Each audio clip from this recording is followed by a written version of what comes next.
हमारी भचक्र की चौथी राशि कर्क राशि है।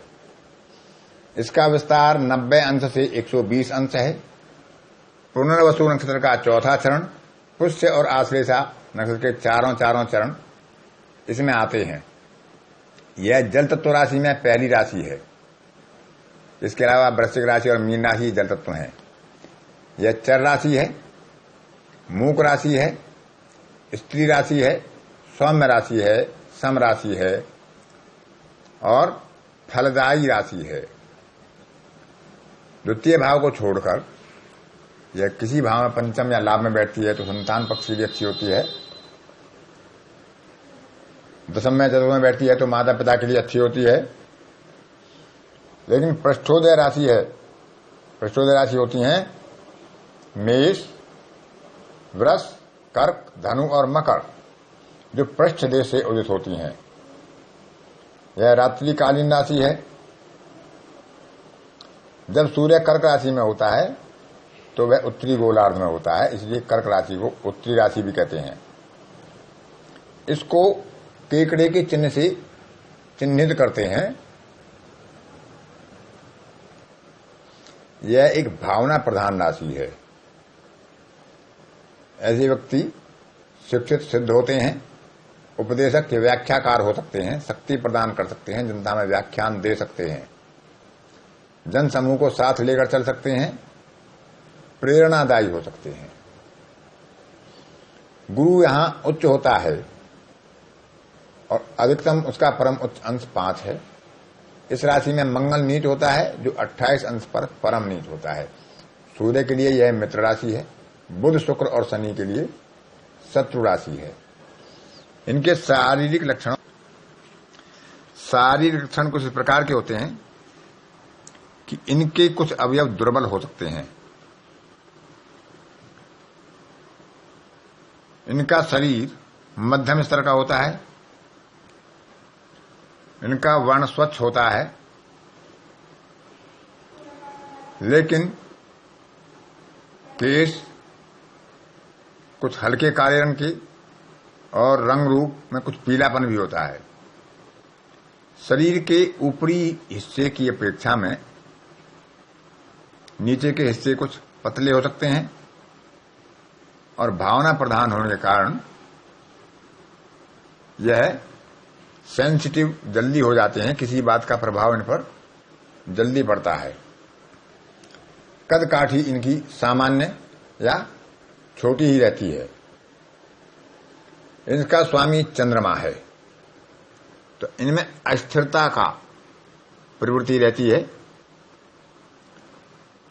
इनके जीवन में उतार चढ़ाव अधिक आते हैं, लेकिन इनकी कल्पना शक्ति बड़ी उर्वरक होती है। अलौकिक दृश्यों में अति प्रसन्न होते हैं, साहसिक कार्य को प्रदान करते हैं। ये कभी कभी भावुक और ज्यादा सूक्ष्मग्राही हो जाते हैं और सहानुभूति पूर्ण भी हो जाते हैं। कभी कभी वाचाल और रसिक भी हो सकते हैं। अति शीघ्र बोधता के कारण नाड़ी मंडल पर इनका प्रभाव ज्यादा होता है, तो इनमें चिड़चिड़ापन भी आ जाता है। धन, संपन्नता, सम्मान की स्थिति प्राप्त करने के लिए ये कुशलता से जन समूह को प्रेरित कर सकते हैं।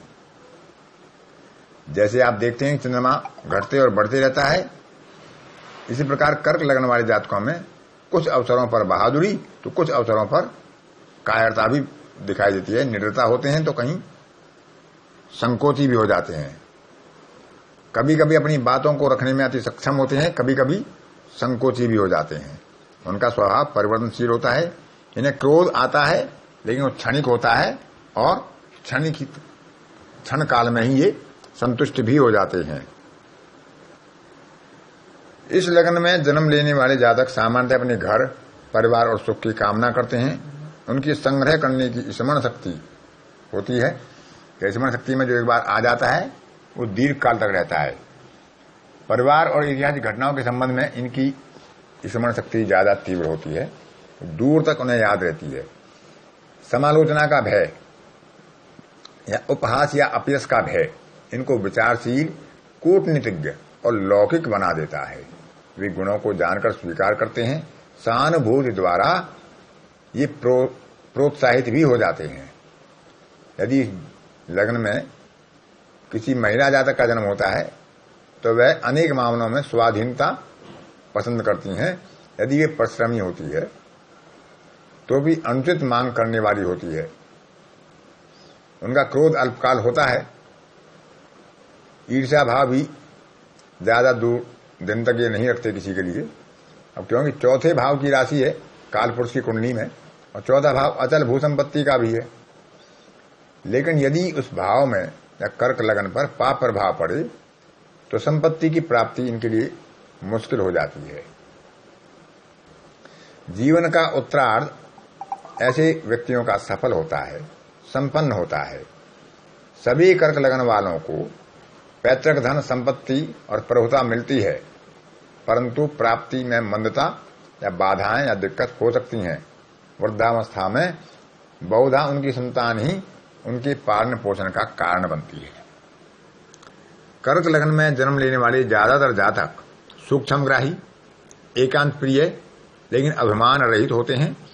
यदि उन्हें कोई नजरअंदाज, उपेक्षित या तिरस्कृत करता है तो फिर उन्हें विवाद प्रिय होने में या क्रुद्ध होने में देर नहीं लगती। जैसे हाथी के समान ही ऐसे व्यक्ति किसी बात को आसानी से भुला नहीं पाते। कर्क लगन वाले जातक अपनी पिछली बातों को भी याद रखते हैं और उसके आधार पर ही वो अपने आप को उत्साहित और प्रफुल्लित रखते हैं। क्योंकि यह जल तत्व की राशि है तो जातक आसानी से प्रभावित हो जाता है। परिस्थिति के अनुसार स्वयं को ढाल लेता है।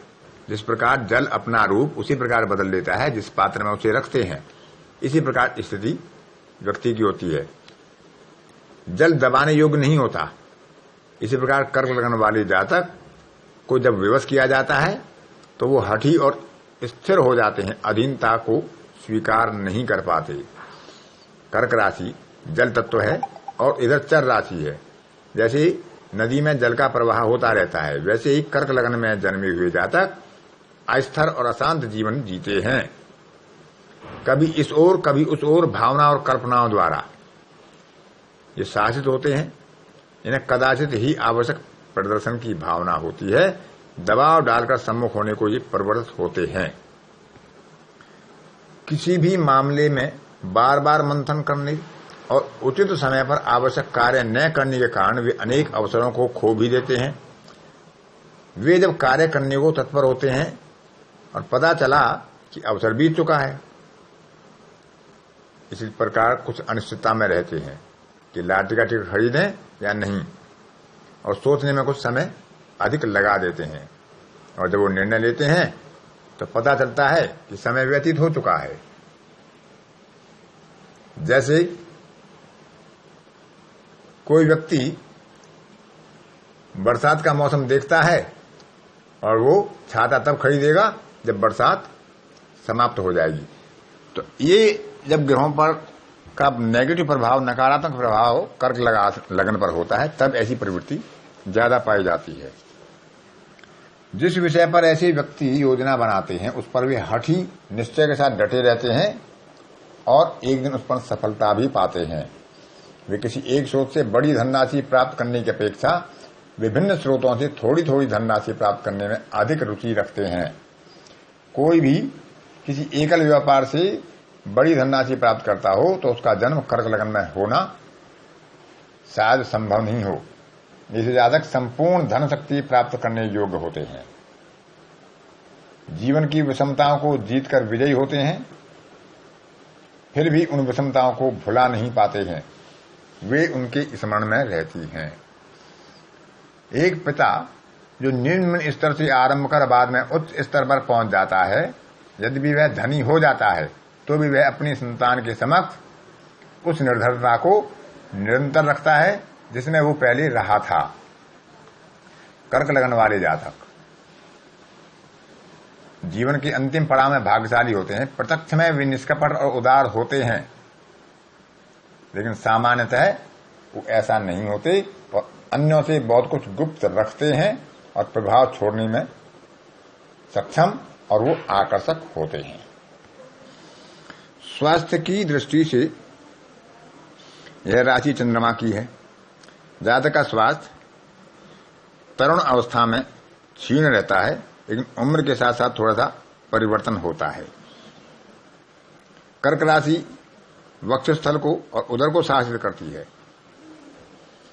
क्योंकि इसका स्वामी चंद्रमा है। तो मन पर थोड़ा नियंत्रण कम रहने के कारण आहार विहार में अनुचित भोगों का भोग लेने के कारण इन्हें उदर विकार या वक्ष विकार संबंधी कष्ट हो सकते हैं। इन्हें अपने द्रव्य प्रेम को, जो इन्हें भोग सामग्री की इच्छा होती है, अधिकता तक नहीं ले जाना चाहिए। इन्हें दमा, वायु विकार, पाचन शक्ति की दुर्बलता के प्रति सचेत रहना चाहिए और गले को भी सावधानी पूर्वक रक्षा करनी चाहिए। सादा जीवन इनके लिए सर्वोत्तम है और प्रतिबंधक भी है। इन्हें गठियावात या विदेश यात्रा में या यात्रा के अंदर चोट और पशु द्वारा आघात के खतरों के भी संकेत मिलते हैं। ऐसे व्यक्तियों को फेफड़े संबंधी बीमारी, खांसी, दमा, टीबी, कंठनाली में तकलीफ, उदर रोग, अजीर्ण, जलोदर, नाड़ी मंडल की दुर्बलता, हिस्टीरिया, आपका पीलिया, पित्त में रुकावट, पित्ताशय की पथरी, सीने में जलन और प्रमेह जैसे रोग की संभावना अधिक रहती है।